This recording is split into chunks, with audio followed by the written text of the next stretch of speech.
Guys, I wanted to talk to you a little bit about oil painting. So I just started working on a painting in oil. So the underpainting is in acrylic, and I wanted to put oils over the top of it because it makes the painting look a lot more vibrant and richer in color.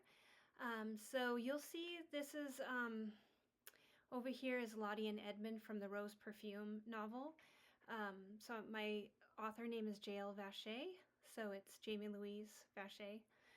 And this is the Rose Perfume novel is the first one, and it's going to be a series, so it's the Rose Perfume series. But he has the perfume there in his hands, and this is all acrylic. This is a 48 by 36 painting I have on my Instagram and my Jamie Louise shop. I have more pictures of it, but these ones are reduced, or I haven't, they are going to be, just DM me, they're reduced. I've reduced all the old paintings to $1 a square inch. So paintings are sold by the square inch, and the old paintings are $1 for that size. But this particular painting is reduced even more because there is slight damage on the bottom corner. It's not bad, but it's I reduced the size, so it's from like 17 something to between 800 and 1,000, and there's no shipping or handling for local people. There is a shipping charge. It's masonite board, it's heavy, and it needs to be packaged correctly. So just DM me if you're interested. Okay, all right. And so this particular painting is inside the book. I do all my own illustrations, and I did the cover. And I'm working on the paintings for the next book. Okay, so the underpainting is acrylic. The mermaid is still in acrylic. And I have 2 coats of oil paint that I just started. And that's all I've done. so this is just started. I haven't gotten as far as I wanted. Been a little bit busy lately. Okay, so I'll just talk about the process because I was scared about doing it before. I was a little bit worried. So when I had first started doing the paintings, I had started out in oils, but I was using them in a very thick way with spatulas, which is a way you can do it. But I wanted to use them in a way that was thin, like the way you would use acrylics. So that's a process. So acrylics, so this one's all acrylic. This is called Magic Spell. Magic Spell is all acrylic. You'll use water to thin out the paint, but when you're using oil, like I just started doing, only the background is in oil, and there's only two coats. So you'll use a solution, not water. You'll use a solution with oil, and you'll either buy the solution or you'll make it. And so you can make it. I was watching Ellie Milan. She uses 1 part linseed oil to 6 part solution. So solution would be cleaning solution. So you would use like something like turpentine or turpentoid, which is a safer version of turpentine, and then you would mix that, and then that's how you would clean the brush, and you would also use it to thin out the paint.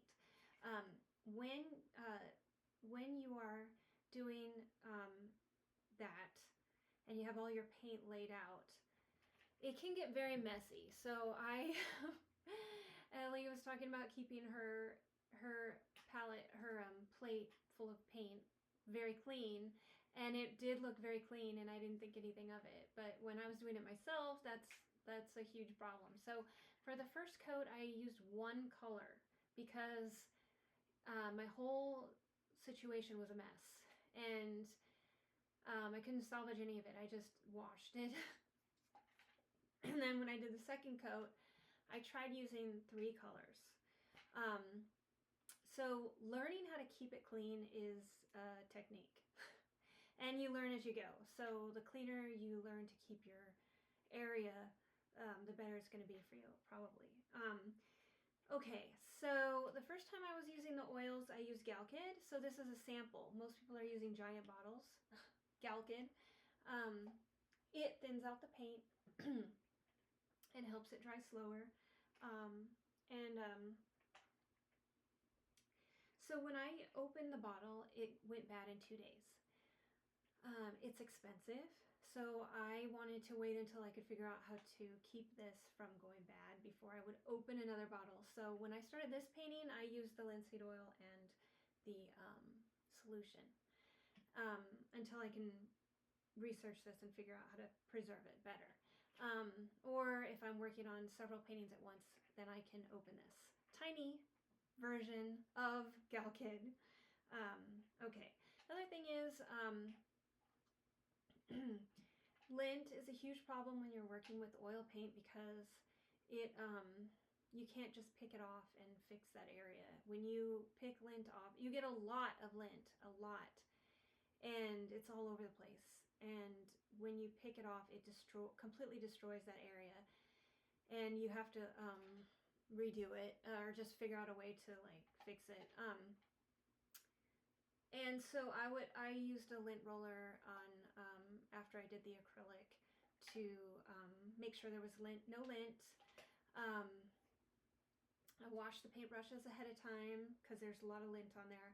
Also, the area, no matter how lint-free you think the area is, it should be shielded off somehow because there will always be lint, and lint is the enemy. It's gonna cause problems. So you don't want that. And what else was I gonna say? Okay, so it needs to, when you're painting and it's drying between layers, it needs to be sitting up like this.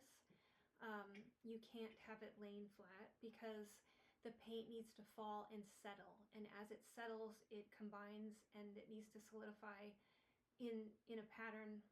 And when you see that there's streaking problems, because I have a lot of streaks, and on the first layer I was really worried about those, but then I realized you know, you're going to do a lot of layers, so you have to wait for it to dry between layers. That's why most people do a lot of different paintings at once. So while one's drying, then you'll bring out the next painting and you'll work on that one until this one dries. So anyway, yeah, you want it to be sitting up like that when you are drying it between layers. That's my lint roller. Okay, so this is I'm just starting. I haven't really dove into these yet, but alrighty.